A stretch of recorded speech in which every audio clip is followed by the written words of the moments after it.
IPL 2025 retention policy जारी कर सारी बीसीसीआई आगामी सीजन पर प्रत्येक फ्रांचाइज को 6 खिलाड़ी को रिटेन पर अनुमति देइछि बीसीसीआई। चेन्नई सुपर किंग्स समेत अनेक दल पर बड़ खुशी खबर बोर्ड यही घोषणा। किंतु आईपीएल 2025 रे एक कठोर निष्पत्ति नियाଯାଇଛି याको नहीं वर्तमान खूब चर्चा जारी रही। एही सीजन रो किछि खिलाड़ी को बैन करबा पई निष्पत्ति नेछि बीसीसीआई। कौनसी खिलाड़ी एही नियम को उल्लंघन कले तांको 2 वर्ष पई टूर्नामेंट बैन करा जिवो बोली बोर्ड स्पॉट करिछि। आईपीएल गवर्निंग काउंसिल तरफरु कुहा जायछि जे केवल जोड़े खिलाड़ी आहत किंबा चिकित्सारत थिले बैन हेबार मुक्ति पाई परिबे, किंतु संपृक्त खिलाड़ी को देशर क्रिकेट बोर्ड ही एहार स्पष्टता देबाकू पड़िबो। जदि जड़े खिलाड़ी आहत समस्या पाई टूर्नामेंट रे भाग नहीं न पारंते तेबे सही देशर क्रिकेट बोर्ड बीसीसीआई को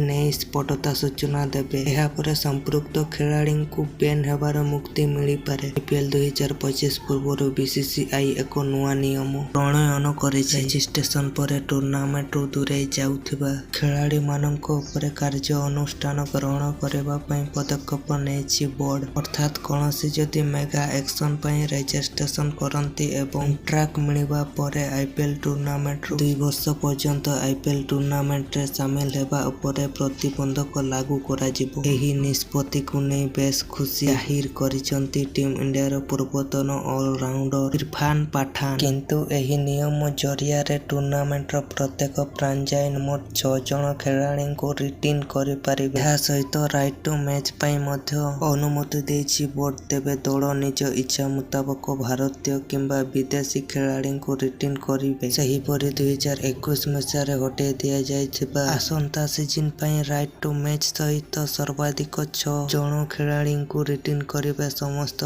फ्रांचाइज। तेबे एही तालिका रे 5 जन कैप्टेन प्लेयर सह 2 जन अन्य कैप्टेन प्लेयर को रिटेन करिबारे बोर्ड तरफरु अनुमति मिलिबो। प्रथम 3 रिटेंशन 18 कोटी 14 कोटी एवं 11 कोटी, शेष 3टी रिटेंशन 18 कोटी एवं 14 कोटी। एथिपई प्रत्येक दल को 120 कोटी टंका प्रदान करा जायछि। तेबे प्रत्येक फ्रांचाइज को निजर प्रथम 5 खिलाड़ी को रिटेन पई एथिरो 75 कोटी टंका खर्च करबाकू पड़िबो। या सहित अन्य कैप्टेन खिलाड़ी पई 4 कोटी टंका स्थिर करा जायछि। 6 खिलाड़ी पई 79 कोटी टंका खर्च हेबा परे मेगा एक्शन पई 41 कोटी टंका लेखाएं रखि पारिबे प्रत्येक दल। आगामी सीजन पई प्रत्येक दल पई पर्स लिमिट 120 कोटी टंका को वृद्धि करा जायछि। आईपीएल 2024 पर्यंत एही लिमिट 100 कोटी टंका रहितला। Kolkata Knight Rider, Mumbai Indians एवं सनराइजर हैदराबाद भली अधिकांश फ्रांचाइज 6 ରୁ 8 रिटेन खिलाड़ी